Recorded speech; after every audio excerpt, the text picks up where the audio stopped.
Vor den Nixen hilft Drosten und Durand. Eine hallische Wehmutter erzählte, dass Folgendes ihrer Lehrmeisterin begegnet. Diese wurde nachts zum Tor, welches offen stand, von einem Manne hinaus an die Saale geführt. Unterwegs betreute sie der Mann, kein Wort zu sagen und ja nicht zu mucksen, sonst drehte er ihr bald den Hals um. Übrigens sollte sie nur getrost sein. Sie gedachte an Gott, der würde sie behüten, und ergab sich drein, denn sie ginge in ihrem Beruf. An der Saale nun tat sich das Wasser auf und weiter hinunter auch das Erdreich. Sie stiegen allmählich hinab. Da war ein schöner Palast, worin ein liebliches Weiblein lag. Der half die Wehmutter in Kindsnöten. Unterdessen ging der Mann wieder hinaus.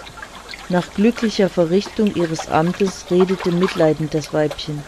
»Ach, liebe Frau, nun jammert mich, dass ihr hier bleiben müsst bis an den jüngsten Tag. Nehmt euch wohl in Acht. Mein Mann wird euch jetzt eine ganze Mulde voll Dukaten vorsetzen. Nehmt nicht mehr, als euch andere Leute zu geben pflegen für eure Mühwaltung. Weiter, wenn ihr zur Stube hinauskommt und unterwegs seid, greifet flugs an die Erde, da werdet ihr Drosten und Durand erfassen. Solches haltet fest und lasset's aus der Hand nicht fahren. Dann werdet ihr wieder auf freien Fuß kommen und zu eurer Stelle geraten.« Kaum hatte sie ausgeredet, als der Nix, gelbkraus von Haar und bläulich von Augen, in die Stube trat.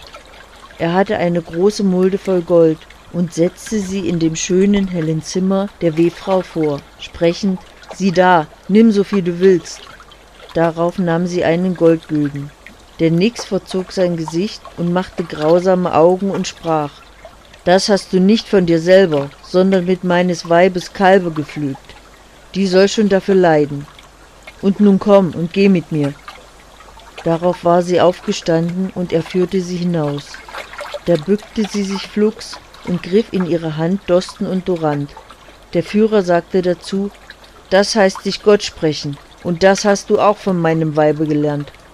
Nun geh nur hin, wo du hergekommen bist.« Hierauf war sie aus dem Fluss ans Ufer gewesen, ging zur Stadt ein, deren Tore noch offen standen, und erreichte glücklich ihr Haus. Eine andere Hebamme, Würtig aus Erschetz bei Querfurt, erzählte Nachstehendes. In ihrer Heimat war der Ehemann ausgegangen und hatte seine Frau als Kindbetterin zu Haus lassen müssen. Um Mitternacht kam der Nix vors Haus, nahm die Sprache ihres Mannes an und rief zum Gartenfenster hinein, sie solle schnell herauskommen, er habe ihr etwas Sonderliches zu weisen. Dies schien der Frau wunderlich, und sie antwortete: »Komm du doch herein, aufzustehen mitten in der Nacht schickt sich für mich nicht. Du weißt ja, wo der Schlüssel liegt, draußen im Loch über der Haustür.« »Das weiß ich wohl, du musst aber herausgehen«, und plagte sie so lange mit den Worten, dass sie sich zuletzt aufmachte und in den Garten trat. Das Gespenst ging aber vor ihr her und immer tiefer hinab. Sie folgte nach bis zu einem Wasser, unweit des Hauses fließend. Mittlerweile sprach der Nix: »Heb auf dein Gewand, dass du nicht fallst in Drosten und Durand«, welche Kräuter eben viel im Garten wuchsen. Indem aber erblickte sie das Wasser und fiel mit Fleiß ins Kräutig hinein. Augenblicklich verschwand der Nix und konnte ihr nichts mehr an- oder abgehaben.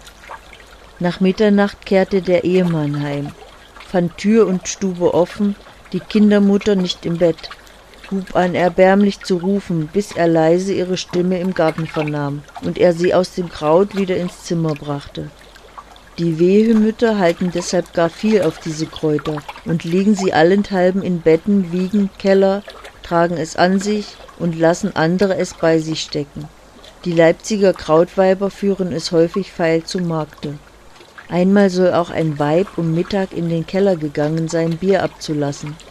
Da fing ein Gespenst drinnen an und sprach: »Hättest du bei dir nicht Drosten, wollt ich dir das Bier helfen kosten.« Und man hörte diesen Reim noch in anderen Geschichten wiederkehren.